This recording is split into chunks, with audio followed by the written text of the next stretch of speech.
નમસ્કાર મિત્રો, welcome to my YouTube channel.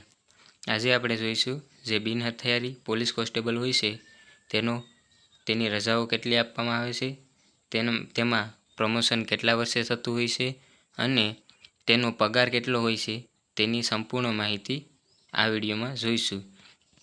જો સૌપ્રથમ જોઈએ તો કે એલઆરડી અને જે પોલીસ કોન્સ્ટેબલ હોય છે તેમાં તફાવત શું હોય છે, તો કે એલઆરડી એટલે કે શરૂઆતના તમે જે 5 વર્ષ નોકરી કરો છો તે એલઆરડી તરીકે એટલે કે લોકરક્ષક તરીકે કરવાની હોય છે અને ત્યારબાદ તમને પોલીસ કોન્સ્ટેબલ બનાવવામાં આવતા હોય છે।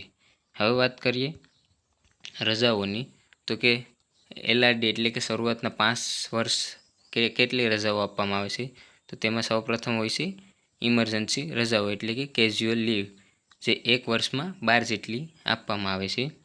અને બીજી આવે છે સ્પેશિયલ લીવ એટલે કે ખાસ રજાઓ, જે 1 વર્ષમાં 15 જેટલી આપવામાં આવે છે। અને જો 1 વર્ષમાં આ રજાઓ પડી રહે તો આગલા વર્ષે પણ આ રજાઓ તમને મળવાપાત્ર છે 1 વર્ષ માટે, એટલે કે જો 15માંથી 7 રજાઓ પડી રહે તો તે 7 રજાઓ આગલા વર્ષે તમને મળશે।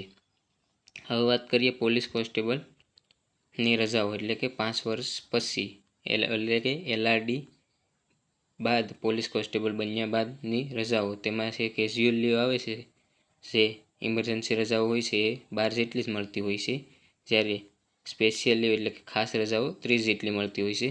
અને આ 30 જેટલી રજાઓ એ ગ્રુપમાં લેવાની હોય છે, એટલે કે 7 છે 5 છે જેવી વધારે લેવાની હોય છે।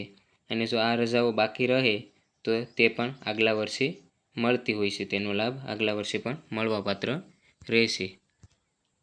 હવે વાત કરીએ તો કે મરજિયાત રજાઓ એટલે કે આ રજાઓ સરકાર નક્કી કરે તે તારીખે તમને મળવાપાત્ર રહેશે, એટલે કે જે તારીખ સરકાર નક્કી કરે તે તારીખે આ રજાઓ મળવાપાત્ર રહેશે।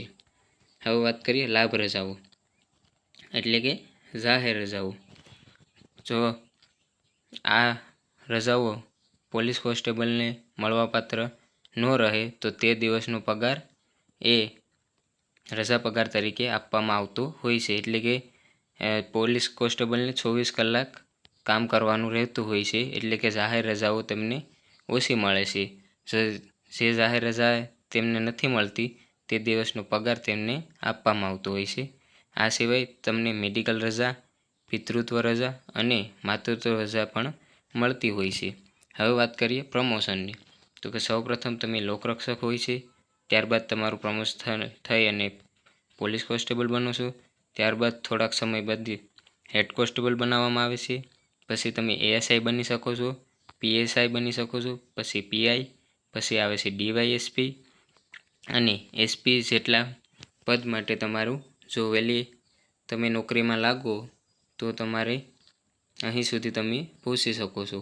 અને પોલીસ કોન્સ્ટેબલ બાદ હેડ કોન્સ્ટેબલ 5 થી 8 વર્ષ બનતા લાગે છે પ્રમોશન થતાં।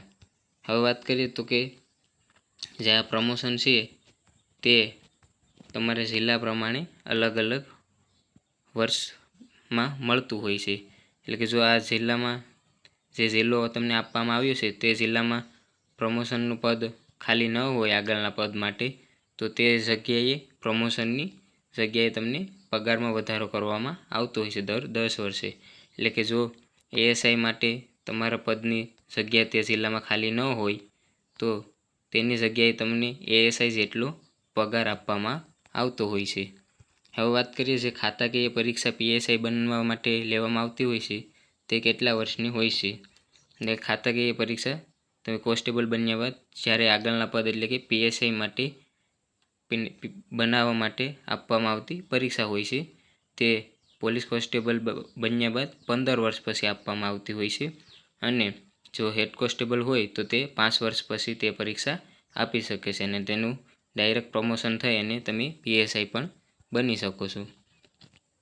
હવે આગળ વાત કરીએ તો કે પગાર કેટલો હોય છે, તો કે પ્રથમ 5 વર્ષ એટલે કે લોકરક્ષક માટેનો પગાર સામાન્ય રીતે 25,900 આપવામાં આવતો હોય છે, અને તેમાં પોલીસ કોન્સ્ટેબલ માટે ખાસ 4,000 રૂપિયા વધારામાં આપવામાં આવતા હોય છે, એમ કુલ 29,900 રૂપિયા આપવામાં આવતા હોય છે અને જે રજાઓ આવે છે તેનો પગાર રજા પગાર ઉમેરતા સામાન્ય રીતે 34,000થી 35,000 જેટલો પગાર તમને એક મહિનાનો મળતો હોય છે અને આ પગાર પોલીસ કોન્સ્ટેબલ બન્યા બાદ એટલે કે 5 વર્ષ પછી વધારવામાં આવતો હોય છે. જો મિત્રો આ વિડીયો તમને પસંદ આવ્યો હોય તો તમારા મિત્ર વર્તુળને શેર કરજો, જેથી તેને પણ આ માહિતીનો ખ્યાલ આવે. જય હિન્દ, જય ભારત.